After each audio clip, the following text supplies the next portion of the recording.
Bé, doncs aquí tenim el primer Tossencs pel món de la temporada i marxem molt lluny de Tossa. I és que ens n'anem fins a Califòrnia, fins al comtat de Humboldt, perquè allà ens espera ni més ni menys que la Sílvia Marchant. Bona nit, Sílvia, què tal, com estàs? Bona nit, molt bé. Bé, primer et poso una mica en context. Digue'm, perdona. I que aquí és de dia encara. Sí que és veritat. Et poso una mica en context perquè abans de començar l'entrevista tu m'has dit que no sabies gaire de què anava això. Doncs t'explicaré que, bé, ja fa 4 temporades que uns quants amics de Tossa vam començar una tonteria de programa de ràdio a Ràdio Tossa. Llavors, amb la pandèmia el vam començar a fer per Facebook i per YouTube i vam acabar donant el salt a la tele. Una d'aquestes seccions que ja fa 2 temporades que fem és Tossencs pel món i no es tracta d'una altra cosa que xerrar amb gent de Tossa que està por ahí perduda. I bé, hem pogut viatjar a Brasil, a Austràlia, hem pogut viatjar per tot el món gairebé, parlant amb tossencs i amb tossenques. I avui tenim la sort de parlar amb tu. Molt bon projecte. Sento no saber-ne gaire. La veritat és que aquí estic molt desconnectada. No tinc ni tele ni tinc res. Bueno, però home, internet sí que en tens, perquè estem fent la connexió, ara ja no tens excusa per veure'l tot plegat. Bé, doncs, Sílvia, comencem amb una pregunta obligatòria, i és que, com estàs? Estic molt bé. La veritat que amb moltes ganes de tornar a Tossa un rato. Ja es comença a trobar a falta molt, però, bueno, per d'això estic bé. Digues a la gent de Tossa que ens està veient exactament on estàs, per ubicar-los? Jo estic al nord de Califòrnia, al comtat de Humboldt. No estic en un lloc concret, em moc molt, però et diria que per tota la zona del nord de Califòrnia, sud d'Oregon. Això l'hauríem d'ubicar a la costa oest dels Estats Units? Sí, a la costa nord-oest. Nord-oest, d'acord. O sigui, vindria a ser com una mena entre Portugal i Galícia, no? Perquè ens féssim la idea d'Espanya? Tot i així, algo així, però amb dimensions molt més grans. Val. I ara, fa quants anys que estàs fora de Tossa? Ja masses, crec. Ara fa, no sé, que vaig començar a sortir, doncs en tenia 16. Uns 16 anys. El que passa que sempre anava, tornava, ara fa que no torno quasi 3 anys. I sí que es comença a notar ja. Déu-n'hi-do, Déu-n'hi-do. I bé, què va ser, què és el que et va impulsar a sortir de Tossa i anar a veure món? El que em va impulsar en primer moment, jo crec que sempre m'ha agradat viatjar. I no et sabria ni dir, volia conèixer el món. Bàsicament, aquesta era la meva cosa. Ara mateix el que m'ha portat aquí va ser treball. I ja va una mica diferent, però sí, la meva idea sempre va ser, i segueixo tenint moltes ganes de viatjar. El que passa que tal com està el món ara, està complicat. Sí. Abans de Humboldt, dius que has viatjat a molts altres llocs, com per exemple? He estat per Àfrica, per Sud-amèrica, Centroamèrica, Àsia.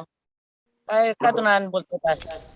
Sempre amb petites estades o amb llargs períodes com el que ara estàs aquí als Estats Units? Mai he sigut de viatjar una setmana.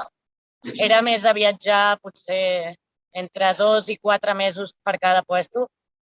Mai he estat 3 anys sense sortir de cap lloc, com ara, però no he sigut de viatges curts, he sigut més bé de viatges llargs. Doncs ara ja fa 3 anys, com acabes de dir, que estàs aquí, en el comtat de Humboldt. Com és que estàs aquí? Què t'hi ha portat? Què hi fas? A què et dediques?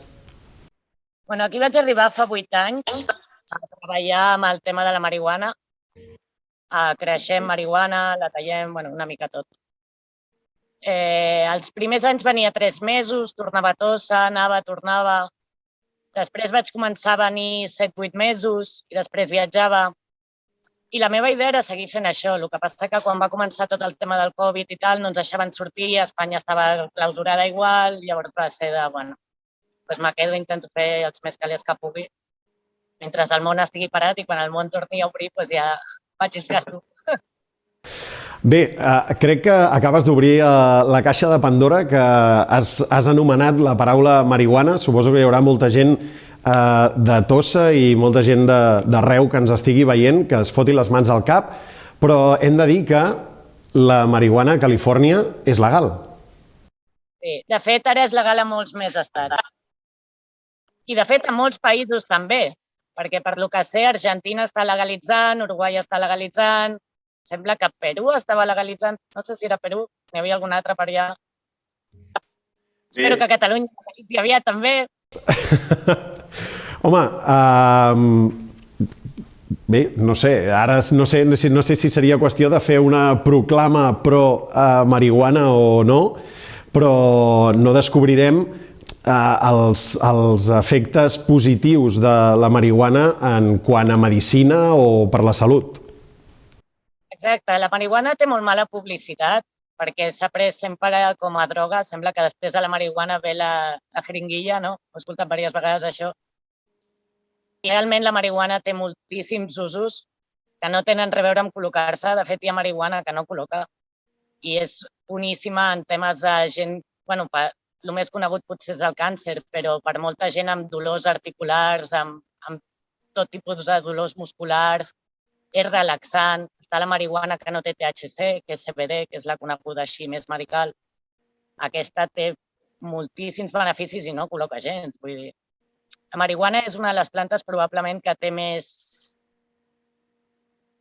variants, la pot utilitzar en moltíssimes coses i realment hi ha com aquest estigma de la marihuana és droga i ja. I molts dels medicaments que ens donen són molt més nocius per la nostra salut que la marihuana. Mira, doncs aquesta és una bona frase per agafar-la de titular. Sílvia Marchant, hi ha molts més medicaments que són més xungos que no pas la marihuana. T'anava a preguntar, explica'ns exactament, de manera concreta, a què et dediques amb la marihuana? Jo la veritat que faig molta part del procés. De fet, ara mateix estic invertint, hem comprat terreny amb el meu marit i la idea és muntar la nostra pròpia granja. Jo he treballat de tot en això, porto 8 anys i comences des de calar plantes a tot el procés de creixement, tallar-les, fer el trim. Trimming és el més conegut aquí, que és quan agafes ja la planta i ja està seca.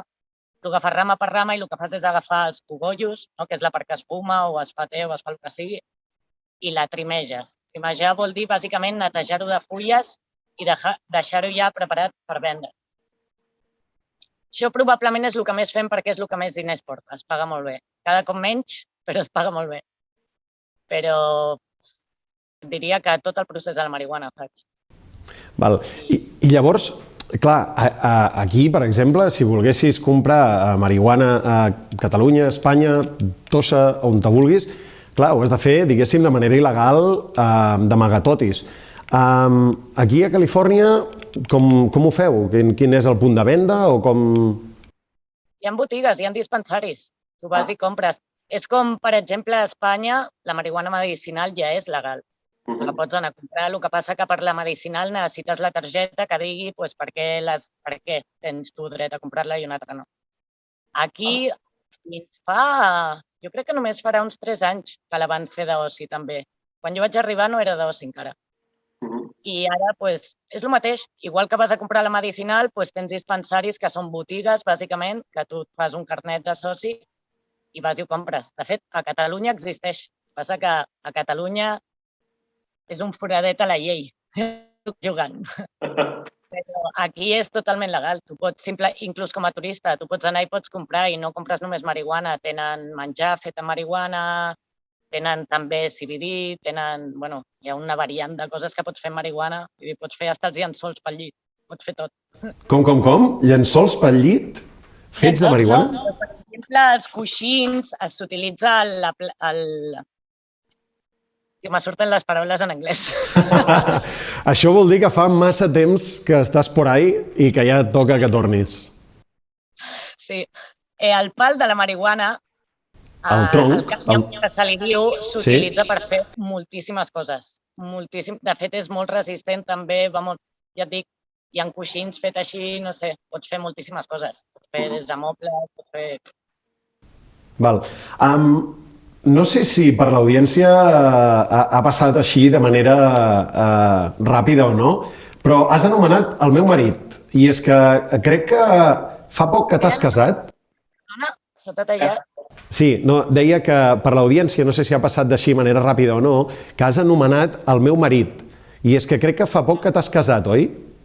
Sí, fa poquet que m'he casat. Molt bé, doncs bé, abans de res, enhorabona. Gràcies. Felicitats també perquè crec que fa poc va ser el teu aniversari. També. Estàs molt ben informat. Home, Sí, fa 2 setmanes. molt bé. Aniversari. Bé, doncs, a veure, crec que ja toca portar el teu marit a Tossa, venir a celebrar el teu aniversari a Tossa, no? I... Moro de ganes. Saps què passa? Que, bueno, una de les raons per què ens hem casat, que no és l'única, però òbviament jo necessito regular la meva estància aquí, perquè jo porto aquí il·legal un go de temps. Llavors ara hem començat el procés dels papers.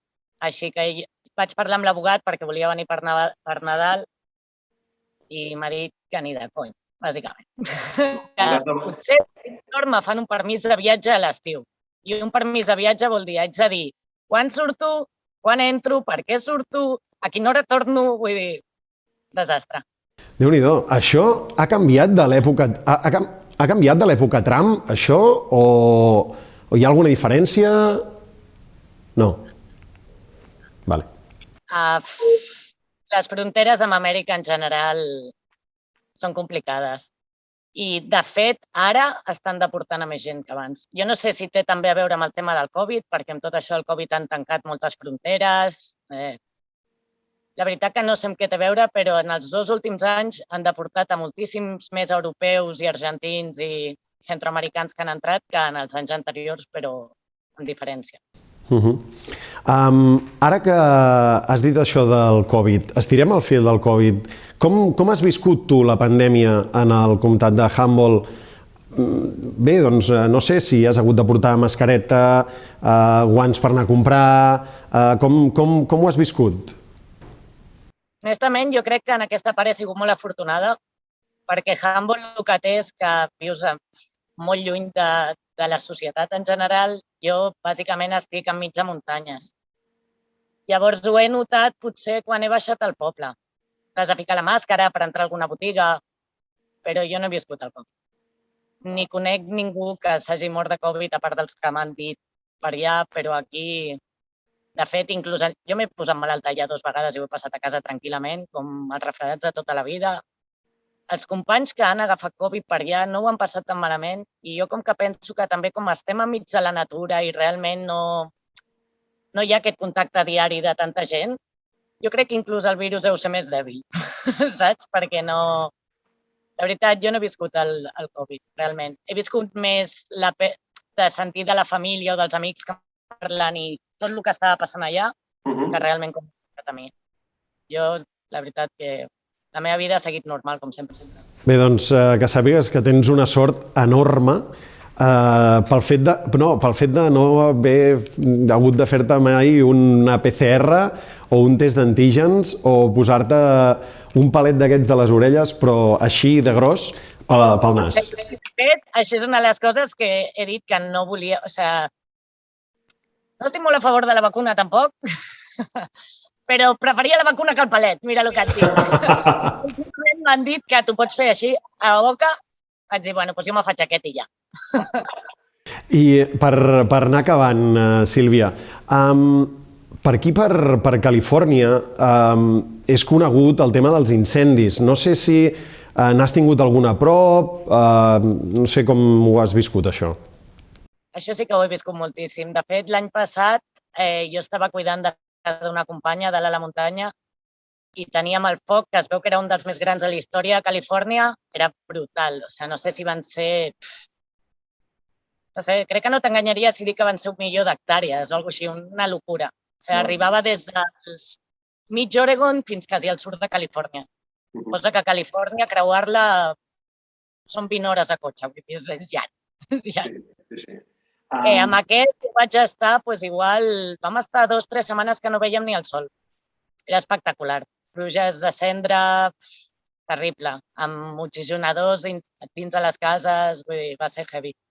I aquest any hem estat un altre cop a prop, no tant, però a dalt de la muntanya ha estat... Just fa 3 dies que va ploure i ha començat a parar, però n'hi havia uns quants un altre cop.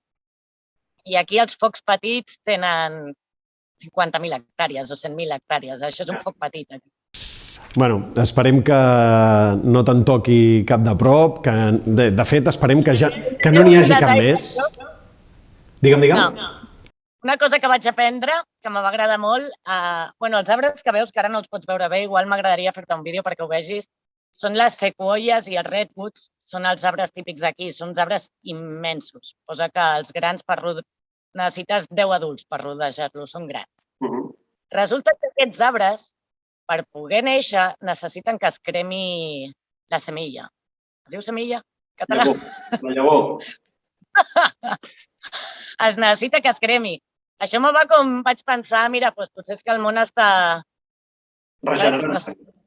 Potser és no tan dolent, perquè això vol dir que, a veure, el trist és que aquests arbres tenen 5.000 anys, ja que torni a ser tan grans. Però, bueno, això vol dir que s'està replantant. Bueno...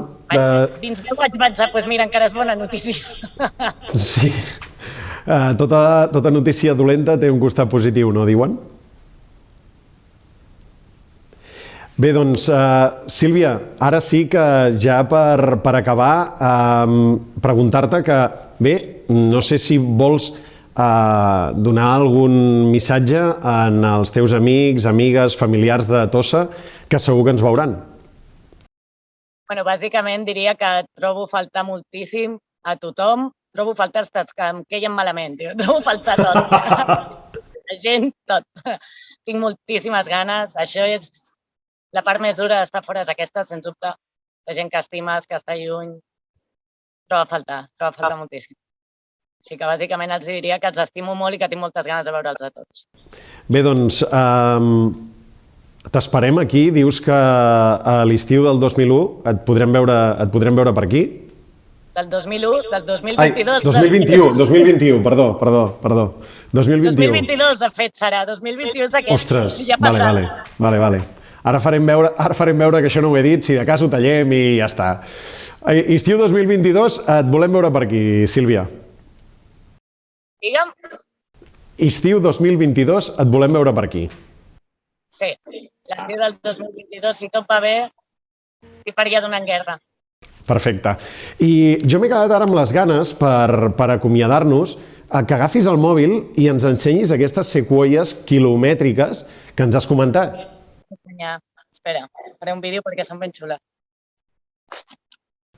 Encara que es mogui el mòbil així de manera Blair Witch Project, no passa res. Estic pujada en una, a veure si t'ho puc ensenyar bé. Estic pujada en una que va caure. Sí, la veiem. Però veus, clar, és que no tinc res perquè vegis la diferència, però és que són immenses. No, espectacular. Pensa que jo estic pujada en una i mira tot el que té. O sigui, això és com es va trencar. Sí. I jo soc una mosqueta sobre aquesta... No sé si ho pots veure bé. Sí, ho estem veient bé, sí. Bueno, la veritat que són molt espectaculars. Jo és una de les zones al món, de tot el que he vist, potser diria que és de les zones més boniques del món, per mi. O sigui, és realment algo molt espectacular de veure i li recomanaria a quasi qualsevol que tingui l'oportunitat de venir-se a fer una volteta pel nord de Califòrnia i conèixer tot això perquè pels amants de la natura és superbonic. Ara, si busques ciutat i festa, no. Però si realment disfrutes, saps, estiguent a fora, és espectacular, val molt la pena. Bé, doncs amb aquesta invitació de la Sílvia, que qui vulgui, amant de la natura, vagi al comtat de Humboldt a veure aquestes sequoies, ens acomiadem. Sílvia, moltíssimes gràcies i ara sí, ja no m'entrevenco més, et veiem a l'estiu del 2022. Ok, moltes gràcies. Moltes gràcies a tu, que vagi molt bé. Adéu.